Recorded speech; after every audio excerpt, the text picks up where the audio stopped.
ಅದ್ರ ಬಗ್ಗೆ ಅವಶ್ಯಕತೆ ಇರಲಿಲ್ಲ. ನಾನು ಗೋಹತ್ಯೆ ವಿಚಾರಕ್ಕೆ ನಾನು ಹೆಚ್ಚಿಗೆ ಮಾತಾಡಕ್ಕೆ ಹೋಗೋದಿಲ್ಲ. ಈ ದೇಶದಲ್ಲಿ ಕಾನೂನು ಮೊದಲೇ ಇತ್ತು. ರಾಜಕಾರಣಕ್ಕೋಸ್ಕರ ಹೊಸೇ ತರ್ತಾ ಇದ್ದಾರೆ ಅಷ್ಟೇ. ನಾವೆಲ್ಲ ಗೋಮಾತೆಗೆ ಗೋಗೆ ಗೌರವ ಕೊಡುವಂಥದ್ದು ಇದು ನಮ್ಮ ಸಂಸ್ಕೃತಿ. ಇದು ಎಲ್ಲ ಧರ್ಮದಲ್ಲೂ ಕೂಡ ಗೋಗೆ ಎಷ್ಟು ಗೌರವ ಕೊಡಬೇಕು ಅಷ್ಟು ಕೊಟ್ಟೇ ಕೊಡ್ತಾರೆ.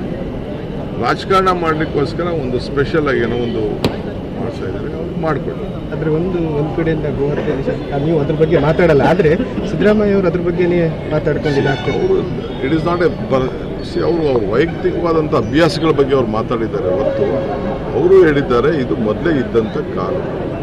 This is the party stand. ಮೊದಲೇ 64ರಲ್ಲೇ ಈ ಕಾನೂನು ಇಡೀ ದೇಶಕ್ಕೆ ತೆಗೆದುಕೊಂಡು ಬಂದು ಬ್ಯಾನ್ ಮಾಡಿಬಿಟ್ಟು ಎಕ್ಸ್ಪೋರ್ಟ್ ಮಾಡೋದನ್ನ ಬ್ಯಾನ್ ಮಾಡಲಿ. ಪ್ರತಿಯೊಬ್ಬ ರೈತನಿಗೂ ಕೂಡ 25,000 to 50,000 ರೂಪಾಯಿ ಕೊಡಲಿ. ಕೊಟ್ಬಿಟ್ಟು ಇದು ಯಾವುದೋ ಒಂದು ವರ್ಗದಲ್ಲ, ಇದು ಎಲ್ಲ ರೈತರು, ಎಲ್ಲ ಸಮುದಾಯದವರು, ಬ್ರಾಹ್ಮಣರು ಇರ್ಬೋದು, ವೀರಶೈವರು ಇರ್ಬೋದು, ಬೇರೆ ಜನಾಂಗ ಇರ್ಬೋದು, ಎಲ್ಲ ಬಂಟರು ಇರ್ಬೋದು, ಇಲ್ಲಿ ಇವು ಎಲ್ಲ ವರ್ಗದವರು ಕೂಡ, ಬಿಲ್ಲವ ಇರ್ಬೋದು, ಹಿಂದುಳಿದವರು ಎಲ್ಲರೂ ಕೂಡ ಹಸುಗಳನ್ನು ಸಾಕ್ತೀವಲ್ಲ, ಅದನ್ನು ಸರ್ಕಾರ ದುಡ್ಡು ಕೊಟ್ಬಿಟ್ಟು ಕಾಂಪನ್ಸೇಟ್ ಮಾಡಿ. ನಾನು ಸರ್ಕಾರಕ್ಕೆ ಒತ್ತಾಯ ಮಾಡ್ತಾ ಇದ್ದೀನಿ, ಅದಕ್ಕೆ ಏನು ಬೆಲೆ ಇದೆ ಆ ಬೆಲೆನ ಕಟ್ಕೊಟ್ಬಿಟ್ಟು ಎತ್ಕೊಂಡೋಗಿ ನಿಮ್ಮ ಮನೇಲಿ ಇಟ್ಕೊಳ್ಳಿ, ಏನು ತೊಂದರೆ ಇಲ್ಲ. ಅಲ್ಲ, ಆದರೆ ಒಂದು ಕಡೆಯಿಂದ ಈ ರೀತಿಯ ಹೇಳಿಕೆಗಳು ಸಿದ್ದರಾಮಯ್ಯ ಅವರು ಹೇಳಿಕೆ ಇದು ನಿಮ್ಮ ಪಕ್ಷಕ್ಕೆ ಖಂಡನೆ ಆಗುತ್ತಾ?